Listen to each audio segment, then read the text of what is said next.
Hello and welcome to the Genuine Learning Blog. My name is Melissa Galasso and I am so very excited to be here today to talk about a major change to the lease standard. Yes, the lease standard that will be effective in about, a couple days. So I guess today is December 1, so we're about 30 days away from the effective date for private companies. And we are making changes, or I guess we're proposing changes to this standard. And this is going to be really important for private companies, but also has a public company impact.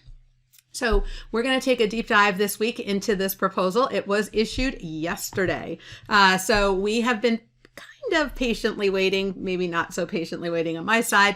They voted on this back in September, but obviously writing the standard takes quite a bit of time. And so it was issued on November 30th. At the time that they voted, it was a 45-day comment period. So comments are going to be due January 15th, 2023. You're probably saying, but Melissa, you said that the leases standard's effective December 31st. It is. And so we know this is going to be a very interesting transition as we go through this, because we really have to be careful here. One of the lessons learned from revenue recognition is that you cannot early implement a proposal. You must wait until there is an issued standard and then follow the transition guidance in the effective standard. So I do want to make sure we're very, very clear here. You cannot use this proposal as a reason to not implement leases. Therefore, if you have a client or you yourself have to issue financial statements in January or February, it is unlikely that this proposal will be finalized. If the comment period isn't due until January 15th, they then have to go through all of the information. They have to hold a meeting and then they have to prepare a final ASU. And that is likely going to be March before we see anything. So if January or February are your target issuance dates, then standard, unfortunately, is unlikely to be of a lot of assistance. If you can somehow convince whoever wants it in January, February to wait till March, then you would be able to adopt it. Again, assuming this is finalized. That's why you can't rely on a proposal. You have to wait for it to be final. So I do want to encourage everyone to consider providing feedback to the FASB. I think it's that important.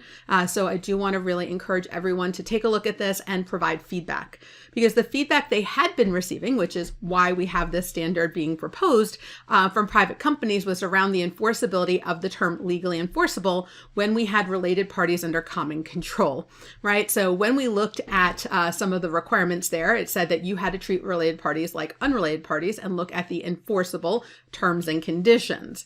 Well, what we know from private companies, and particularly private companies under common control, that these are not in writing. They were in writing, but they expired 10 years ago, but the lease is still going strong.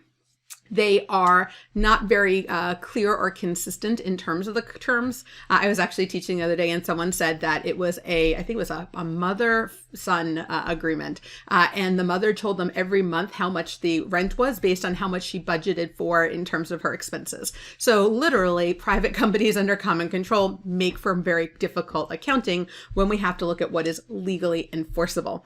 And so this was a change from the guidance that was in Topic 840, because Topic 840 talked more about the economics of the arrangement. This talked about the legal enforceability. And so when you talk about legal enforceability, in particular related to related party leases, what we found is that people said, well, I might need to go get a lawyer. I might need to go and get a formal legal opinion, because literally there's nothing in writing. So you have to look at what your state law is. Does it have to be in writing? How long can it go without being in writing? And so people started saying, hey, this is really not operable. These are between related parties under common control. We can change this pretty much at any time, and it would work, because that's how close we are. And private companies tend not to put as much into writing. And so as a result, it was creating a lot of confusion. In addition, it was creating a lot of work for these entities who, again, can change the terms at any time. And so we wanted a way to really evaluate how could we make this easier. And so the scope of this issue, because again, there are two issues in this standard, is for private companies and most nonprofits. So it does not apply to public entities, nonprofits with conduit debt, or employee benefit plans that file under an 11K. But if you're a private company or a nonprofit without conduit debt, then this standard is really written for you. And it's going to provide a practical expedient. It's a little bit of a carrot to encourage you to put things in writing. Because if you decide to put that lease in writing, you are then permitted to use the written terms and conditions to determine whether a lease exists, and if so, the classification and accounting. So if you say it's a 1-year lease, it is a 1-year lease. We're not looking at implied terms. We're not looking at modifications. We're not looking at what the legal agreement is. If it says 1 year, it is 1 year. If it says 5 years, it is 5 years. And so when we look at the term of the lease, when we look at the substance of the lease, whatever it says in writing is going to be the accounting. We don't have to consider the legal enforceability. We don't have to go through all of the effort that we have been hearing from private companies related to trying to figure this out. So we can make this a little bit easier. This is on an arrangement by arrangement basis. It is a practical expedient, should get you approximately the right outcome. And so as a result, entities can make this determination again, so long as they put it in writing. If you don't put it in writing, then you cannot apply the practical expedient. No lease in writing, cannot do this. And so I think that's really important. You would have to go back to the legal enforceability of the terms and conditions. You would have to go back and do this. So they are giving you a carrot to put it in writing. Now, what if I've already done this, right? What if I've already implemented, I was an early adopter of this? Then in that scenario, you can then do it either prospectively to new arrangements after that date, or you can go back and retrospectively correct in the following year. So that is an option. If you haven't yet adopted, which is again why it's so important, then in that scenario, you could just apply with topic 842 using the same transition method. Now, here's the catch. And I think, here's a plus. I think we want to thank Sue Cosper for this. I think she did a great job when she was doing the conversation here, which is we have some risk if we have to put this in writing before December 31st, because then it has to be before the end of the fiscal year. But we don't know if this standard's going to happen. It's a 4-3 vote. 4 voted in favor, 3 voted against it. So we want to be careful here. If one of those 4 turned into the other side, this ain't going through. So as a result, she proposed this really nice transition option, which says regardless of transition, you can document any unwritten terms and conditions prior to you issue the financial statements. So theoretically, you can actually document the terms of a lease that expired on 12/31/22 in March of 2023, and it would still count. So I think this was really to help with transition as we look at this. So definitely a key consideration there. And so hopefully this helps. However, people said, well, if I document that it's 1 year, because I don't want to do all this, right? So I don't want to go through and put it on the books. I just want to do our normal rent expense as we're going through it. What if I have leasehold improvements? So obviously leasehold improvements are problematic because topic 842 requires that leasehold improvements be recognized over the remaining lease term. And so when we look at, or technically over the shorter of the lease term or the useful life. And so if you make it 1 year, these lease terms obviously have a very long time. And so the feedback that was received, again, when they are under common control, is that they typically don't faithfully represent the actual economics. Because again, we know we were probably going to be here longer than 1 year, but we're making the lease 1 year for simplicity purposes because of the common control element. And so as a result, this is going to be a big issue. So people are like, well, I don't want to write off all my leasehold improvements in 1 year. So what can we do about this? So again, this is a little bit interesting because as I said earlier, issue number 2 applies to all common control entities. So it's any entity, whether it's public, private, nonprofit, everybody. So this would be a change even for the public companies who have already adopted this standard way back in 2019. So this would be for all common control arrangements. And basically what they're proposing is in this scenario, because we're related, if I amortize it and there's leftover items, I'm just transferring it back to my related party. And so you would amortize the economic over the leasehold improvements over the economic life of the leasehold improvement, regardless of the lease term, as long as you have control, right? So as long as you have a lease and you control the underlying asset in a lease, then you get to amortize it over that period of time. Now, what happens if this lease is that the lessor got the lease through control that's not within the same common control group? Then there is a maximum, which would be the lease term. But basically in this scenario, the leasehold improvements would be subject to the impairment guidance that's in current 360, property, plant, and equipment, but the amortization period would be extended.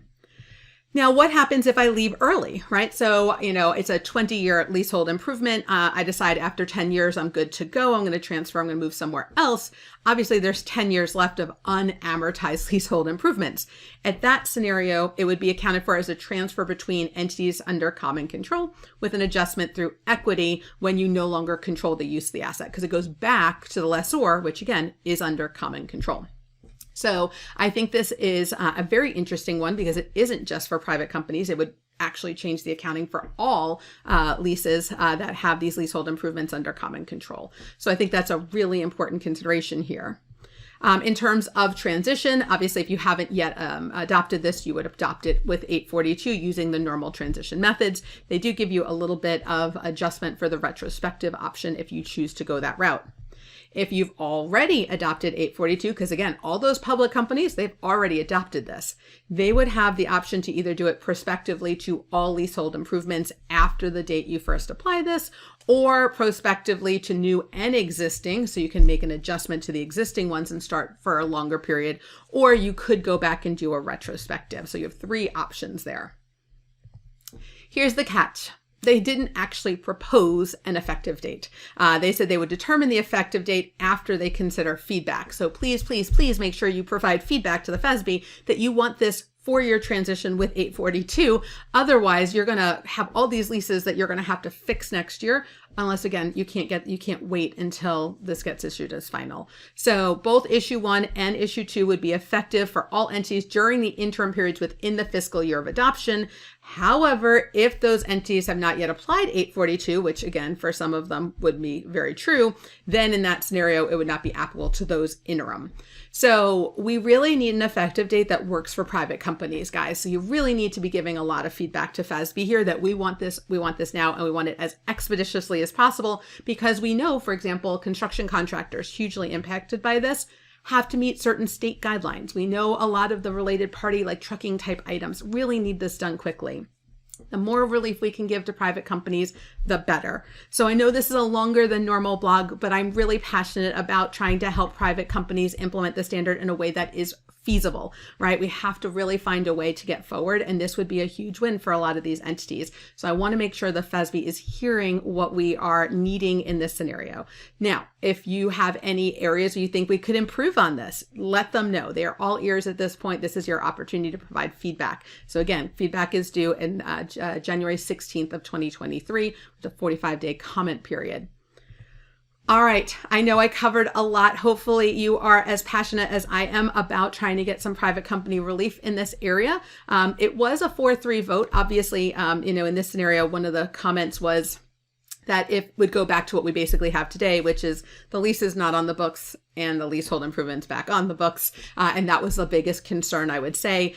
I would definitely read the basis for conclusions because there is a dissent in there. 3 people dissented. So you would want to take a look at those board members who dissented and see and understand their perspective. But if you like this, then you might want to convince one of those 3 people to join the other side.